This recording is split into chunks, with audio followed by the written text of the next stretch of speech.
Inventory masuk. So kita kalau kita tak tahu kenal barcode dalam nama, macam jam kita nak cari ni berapa ni. Betul.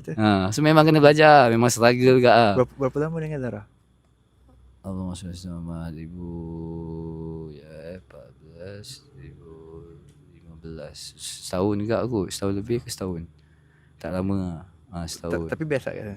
Best lah sebab basic pun sedap. Gaji okey. Lepas tu kerja pun smart, pakai blazer, pakai ni kan. Dia premium punya style kan. Semua basic dia. Masa tu zaman aku tu 19. Sebelum aku berhenti time tu dah naik 2 lebih lah. Tapi masa zaman aku tu 19. Tak termasuk commission apa semua. Tak masuk commission. Tapi tu kalau henyak tu boleh pergi 5 kan? Boleh dapat sale outlet yang sale kau lah. Masa tu SM baru buka kan. Sale kurang sikit. Faham. Tapi gaji still okay lah. Ya. Still okay. Sebab dia ada personal dengan group juga. Dia style macam top man tadi. Style top man juga. Lepas tu dia ada macam bonus punya commission. Macam contoh jual watch ni dapat extra RM50.